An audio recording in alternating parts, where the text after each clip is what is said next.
Kombi Crew. This is the behind the scenes Q&A. So for those of you that have asked questions about our behind the scenes thing. Yeah, we're going to talk about how we make our videos. Yes, we're going to answer your questions. Yeah, thanks very much for sending them in. We appreciate that. Should we go from the bottom up?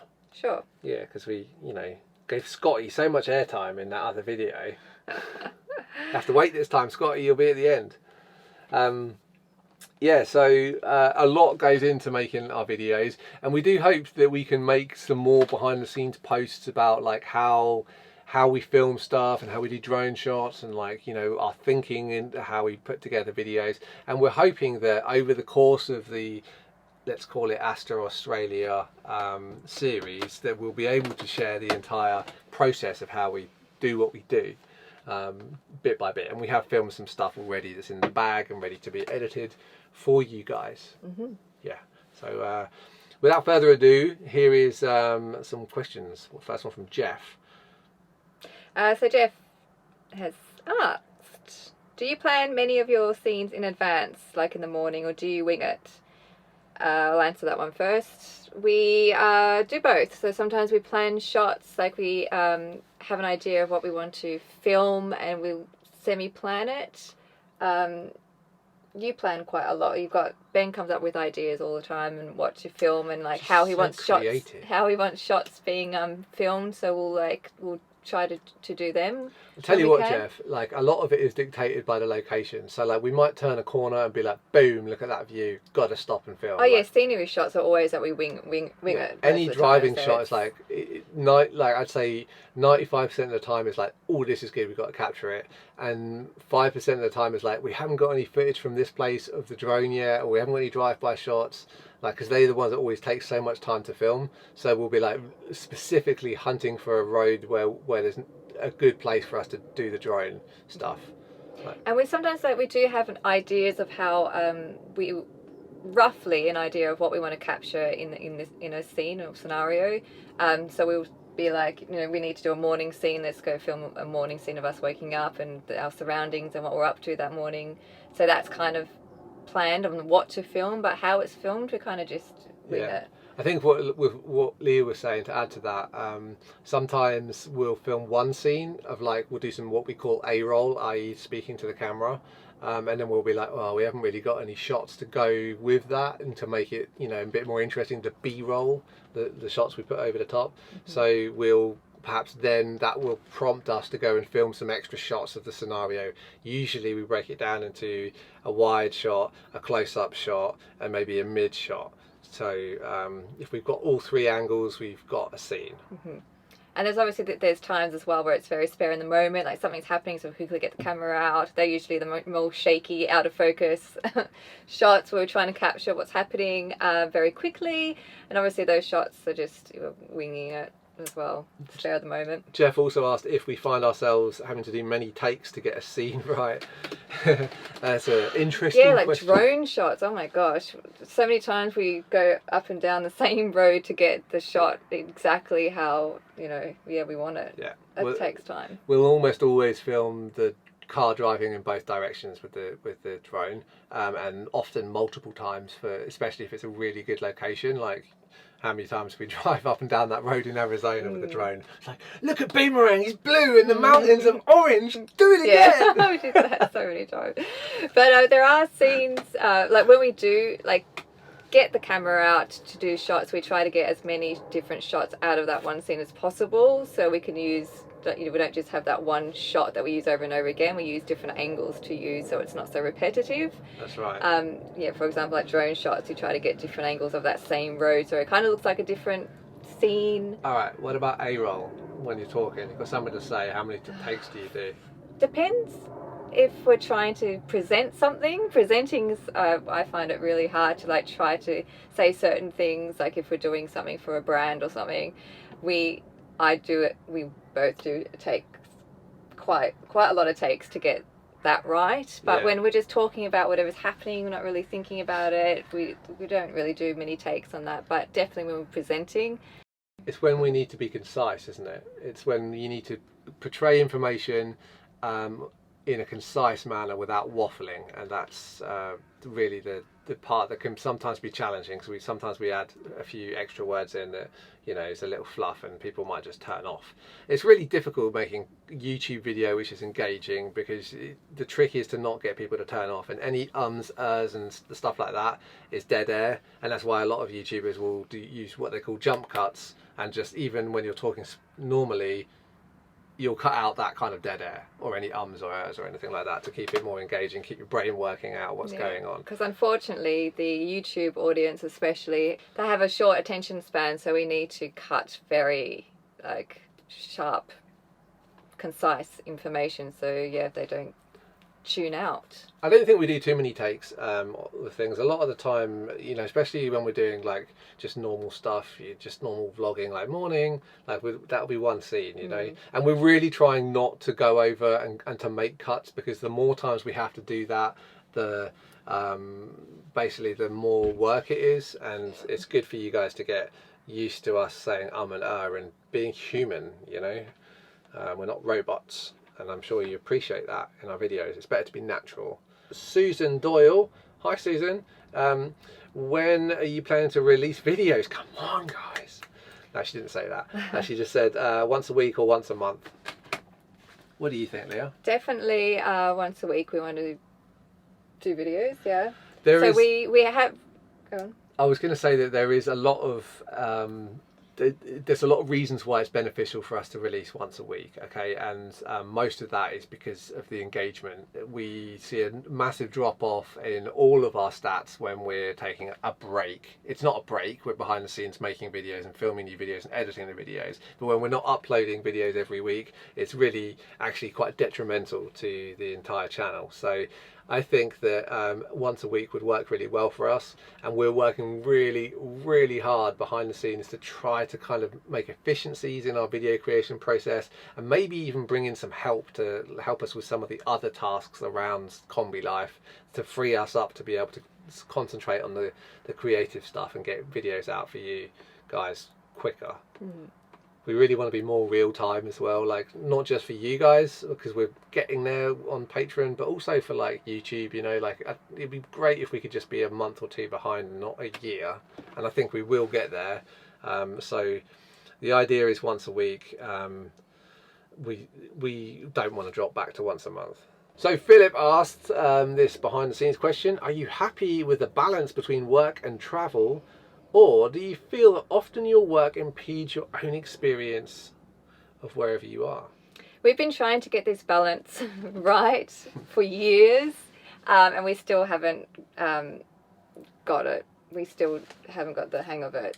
I think you can't get away from the fact that there'll be times when you're in paradise and you'd rather be off doing something like hiking, walking, and, you know, exploring, and you've got to sit down and knuckle down and work.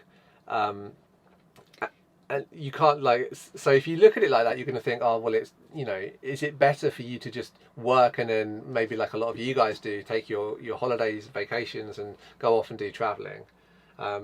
Because at that point, it's just full-time travel. It's absolutely amazing, but that's not what we do. We work and travel. So it's definitely a different thing, especially different to what I did previously and what you've done previously before we started doing this Kombi Life stuff, where we were just full-time travel. But what happens when you do that all the time? When you're traveling full-time year after year, how do you feel? It can be as exhausting as working and traveling, but you do experience it a lot differently than what we are. It's rewarding. Exhausting. I don't think it's as exhausting as working, but it can be very exhausting. I actually think you can get travel burnout, and I think that you can also get a little bit jaded and tired of it. Just, you know, that comes hand in hand with burnout. But I think for me personally, if I didn't have this project to create the content and always arrive in a new country and be like, ooh, let's find the interesting stuff and let's try to document it in a cool way. You know, having that project makes travel interesting for me again, at the point when I was just starting to get like, oh, I've been traveling for so long and I'm bored of all of these sites, and, you know, now I've like actually enjoy traveling because of Kombi Life. So I hope that answers your question. So Julie Mac. Julie Mac. I wonder if that's your real name, Julie Mac. That'd be cool if it was, but it might just be Julie. How many hours do you usually film? That's a hard one. How many hours do you usually film for on your 15-20 minute episodes? Some of these, especially the build videos, it covers months and months and hours and hours and hours and hours, and we have to like cut it down to an interesting video where we'll cut out most of the fluff and try to get to the point of what we're trying to do.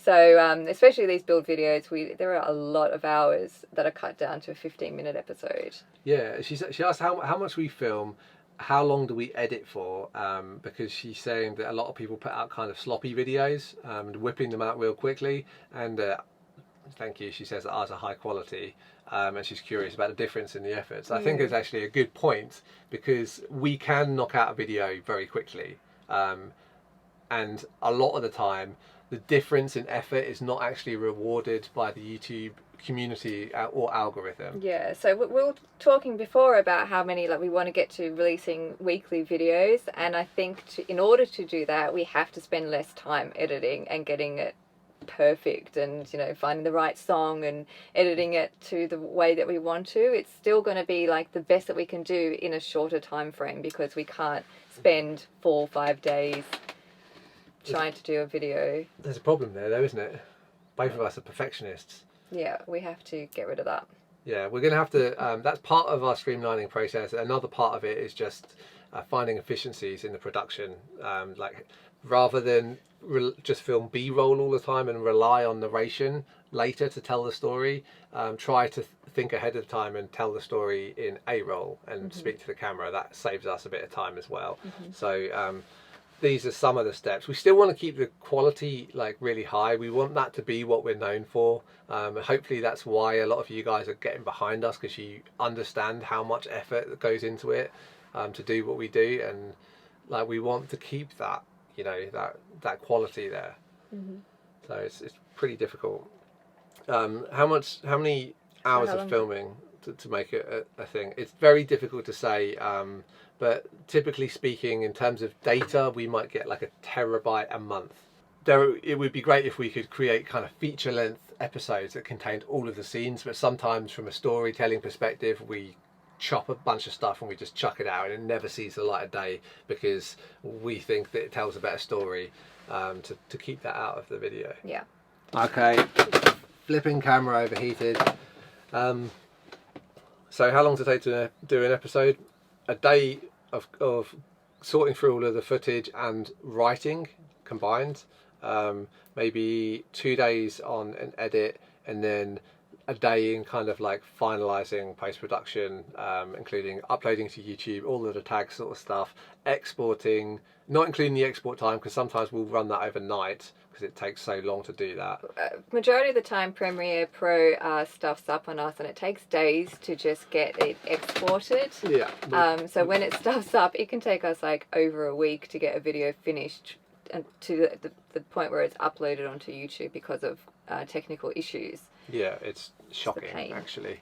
I'm just wondering whether this is pointing at us okay. Sorry guys, we just had the camera overheat on us, and hopefully that's a little better. So that's that question, and then we've got some questions from Scotty on how we do our videos. So how do you decide when a season of material is made?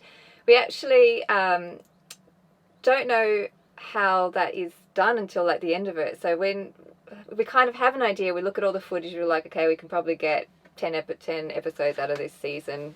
And it's not until we actually write the story and the videos where we see whether it's going to be, 2 videos that we thought was going to be 1, because it's, the story is better when it's told separately. Or yeah, sometimes it's just it'll be like a massive episode and there'll be some really good stuff at the end of the episode, and we're like, oh, a lot of people will miss that because they'll, bomb out halfway through, and so we'll split it into 2 videos to make it more consumable. Yeah, and so far the seasons have just been falling into place, they've kind of been around 10-11 episodes. Yeah, but that's not to say that the next season might not be 30 episodes. So like right now, you'll see this video before we do season 3, which is what we think will be UK, Europe, and all the way down to Morocco. However, that will contain 3 months of filming.